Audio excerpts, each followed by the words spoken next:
Hello, this is William from Visual Components, and this is part 2 of the Basics of Working with Robots video series. In this video, you're going to learn how to connect a robot to other components using signals, how to perform grasp and release and tracing actions, as well as other RSL statements in the Teach tab. So I'll go to the Visual Components Webby Catalog, Generic Library, scroll down to the Robots folder, and add a robot to the 3D World origin. Let's go and turn the robot's envelope on, so I'll go to the Param tab, Workspace, and check the checkbox for envelope. So now I can see a visual representation of the robot's reachability in the 3D world. Go to the ECAT, and now let's go to the conveyors folder, and go ahead and add a basic feeder. And now scroll down and add a sensor conveyor, position it within reach of the robot. Now add another sensor conveyor, and position it on the other side of the robot within reach, like so. Select the basic feeder and connect it to the sensor conveyor as shown. So now we have a basic layout set up. Voila! Alright, so we can go and turn the robot's reachability off its envelope. So let's go to Workspace, Envelope. There we go. Alright, now I want to connect the robot to the sensor conveyors. So what I can do is use PMP, select the robot, go to the dynamic toolbar and use this command here, connect signals. This opens a connection editor that basically uses all the signals in the robot that are available for inputting and outputting. So you can see in the editor I have the direction of the signal. In direction means the robot receives a signal, and then if I go and sort them by ID number, you can see I have an in and out direction where the robot sends out a signal. Now, by default, signals 1 through 16 are used for grasp and release actions. 17 through 32 are used for tracing, and signals 33 through 48 are used for mounting and dismounting of tools with the robot. Therefore, it's a good rule of thumb to use signals 50 and onwards when performing other actions. So what I'll go ahead and do now is I'll scroll down to signal 50, scrolling. Alright. And now I want to receive a signal from the sensor conveyor when a component arrives at its sensor. So what I can do is I can select the sensor conveyor here in the 3D world, or I can use the drop-down menu here. And I'll go and select in for signal 50, and I want to receive a sensor signal. So I'll select this one and click connect. And now in the connected column, I've indicated that the robot is connected to this component and this signal. So when the robot receives that signal, I want to send out a signal to the sensor conveyor to stop its path. So I'll use this signal here, connect.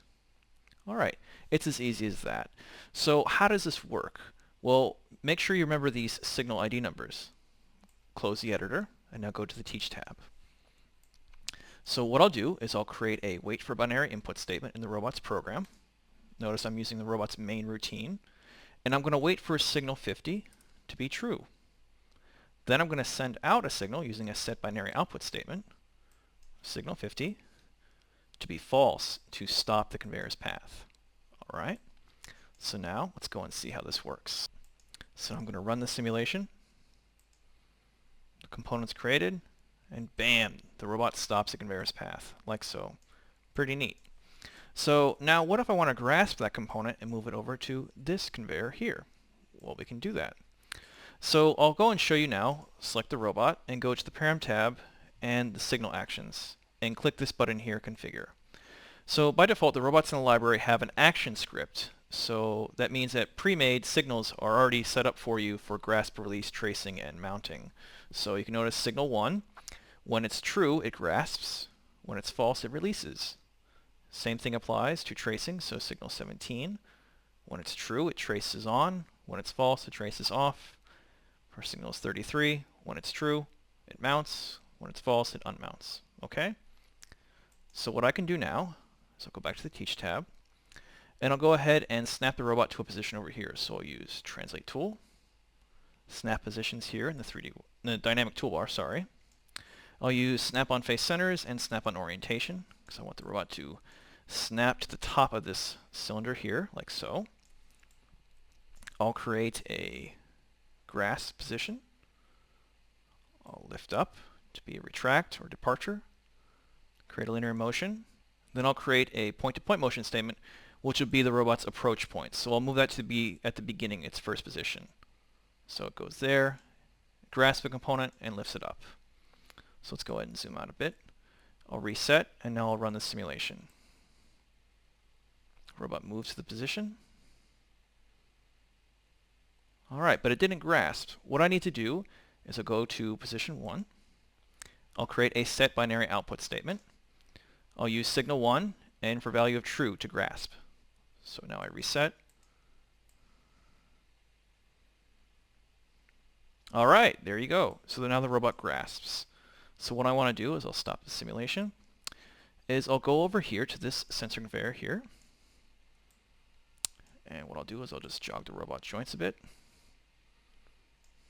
So now I want the robot to place this component on the conveyor's path.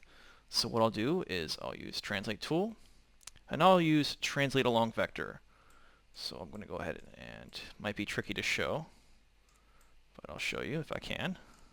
I'm going to snap the very bottom of that cylinder, like so, and now I'll snap the face center of the conveyor. So the robot basically just translated based on that distance or vector I created. Now let's go ahead and basically release the component to the conveyor. So I'll create a release point, retract, and this will be also my approach point for the robot when it goes to release the component. So I'll move that. There's position 2, and that'll be position 6. All right, robot goes there, goes down. Now I need to release the component, so I'll create a set binary output statement. Use signal 1 and make it false. Okay, so now let's reset the simulation. The robot picks it up, moves over there. Let's get a better view. Hello. All right, and there we have it. Great. All right, and notice that the conveyor's path was moving already. So what I can do now is, what if I want to trace a robot's path from this conveyor over to this conveyor? So you notice point 2 is over here. So what I'll do now is I'll create a set binary output statement that uses signal 17. Let's see what happens now. Whoa, look at that, huh? All right, so the robot basically traced its path from point 2 to position 6 over here. So now if I create another position for the robot, let's actually go to the end here, point 5. Use jog joints. Let's actually move the robot over here. Now I don't want the trace to be on when the robot moves from point 5 to point 7. So what I'll do is I'll select point 5, create a set binary output statement. I'll use signal 17, and I'll set it to false to turn the trace off. So now when I reset,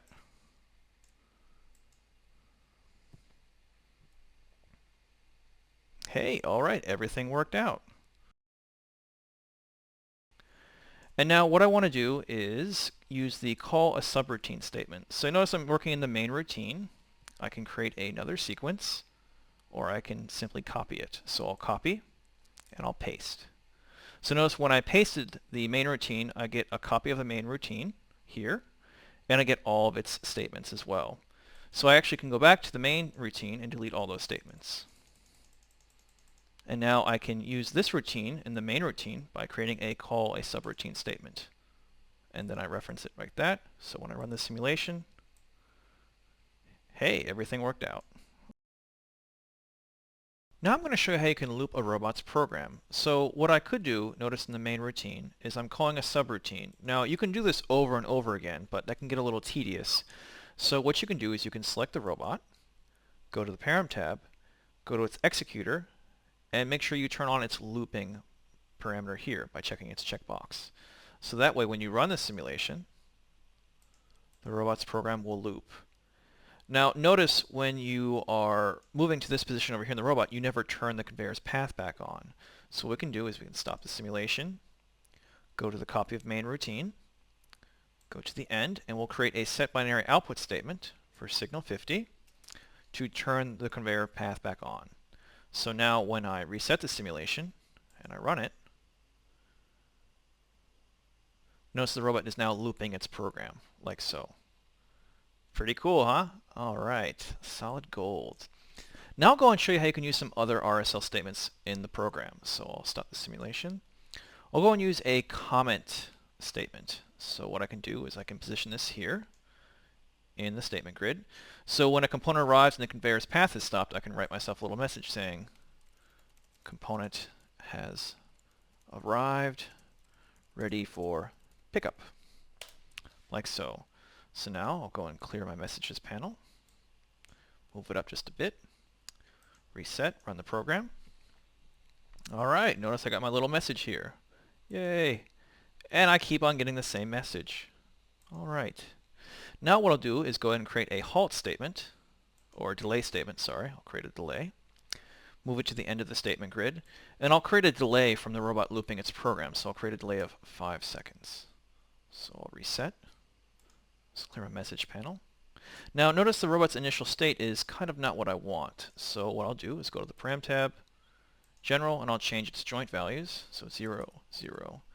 Make this 90, 0, 0. Go to Simulation and save the state. So that's the robot's initial state in the simulation. Go back to the Teach tab. Run the simulation. All right, notice that there was that delay of 5 seconds. And there we go. Now let's go and use a halt statement. So I'll delete the delay statement and now create a halt statement. So let me show you what the difference is. So I'll run the simulation now. And what the halt statement does, it actually stops the simulation. So now I can trigger when I want the simulation to continue, like so. All right, so I can reset now. Now the halt statement actually comes with another property where it resets the simulation altogether. So if I check this checkbox, and now I run the simulation, all right, notice everything reset back to normal. All right, well that go ahead and concludes the video. If you have any more questions, please visit our community at community.visualcomponents.net and look forward to part 3 of the Basics of Working with Robots video series. Have a nice day.